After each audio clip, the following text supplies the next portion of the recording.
जय हिंद फ्रेंड्स। आज हम समझते हैं एम्बिशियस मीन्स की ऑरा क्या होता है। ये ऑरा बहुत लोग तो ऐसे होंगे जो इसके बारे में जानते ही नहीं होंगे। बहुत ही अच्छी टॉपिक है, बहुत ही इंटरेस्टिंग टॉपिक है।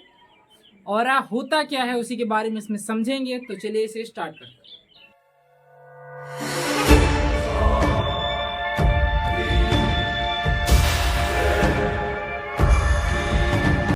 देखिए, सबसे पहली चीज जो है कि ऑरा की खोज किसने की।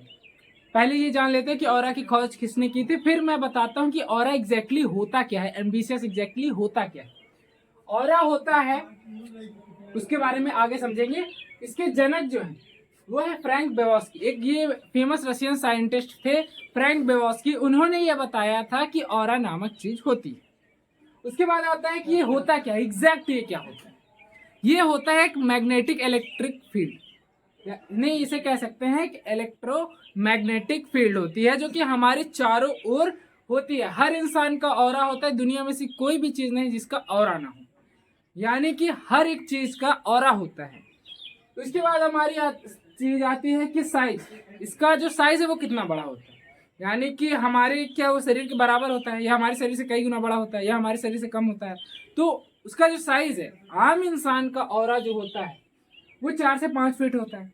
लेकिन जो संत होते हैं, ऋषिमुनि होते हैं, उनका ऑरा 40 से 50 फीट होता है।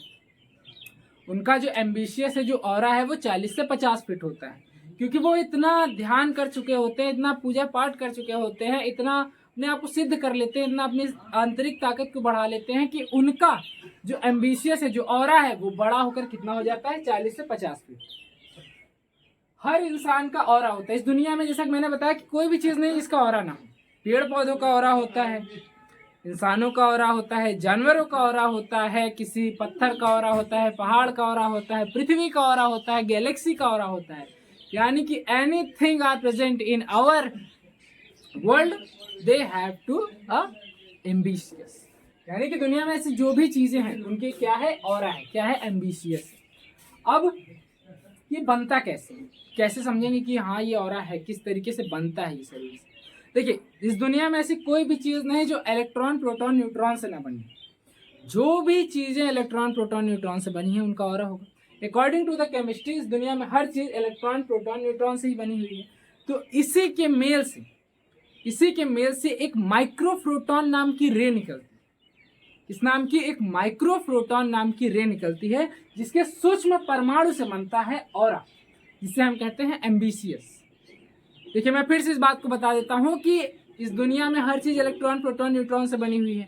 तो जो भी चीज इलेक्ट्रॉन प्रोटॉन न्यूट्रॉन से बनी हुई है उसी के सूक्ष्म परमाणु से बनता है ऑरा। ये सिर्फ इंसानों में है और पेड़ पौधे, यानी कि जितनी जीवित चीजें हैं उन्हीं के सूक्ष्म परमाणु से क्या बनता है, ऑरा। ये एक शरीर के थिन लेयर से जुड़ा होता है। जो इंसान जिंदा होते हैं उनका ऑरा पॉजिटिवली चार्ज होता है, जो मर जाते हैं उनका ऑरा निगेटिवली चार्ज होता है।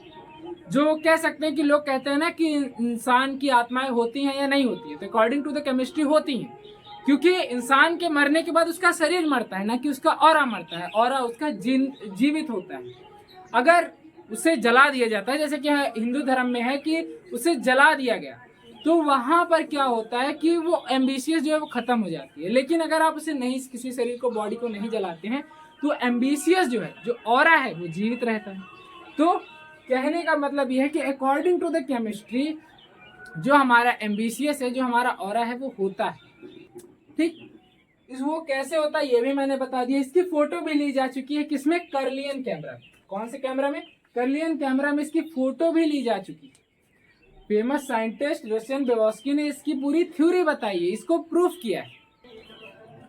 अगर आप चाहें तो मेरे फेसबुक, इंस्टाग्राम, ट्विटर और स्प्लर्जर अकाउंट पर मुझसे कोई भी सवाल अगर आपको किसी भी टॉपिक से रिलेटेड पूछना हो, अकॉर्डिंग टू माय वीडियोस, यानी कि सारी मेरी वीडियो से रिलेटेड अगर आपको कोई भी क्वेश्चन पूछना हो तो आप उस पर पूछ सकते हैं। सो गाइस, मिलते हैं किसी नेक्स्ट वीडियो में किसी नेक्स्ट टॉपिक के साथ। तब तक के लिए जय हिंद, जय भारत।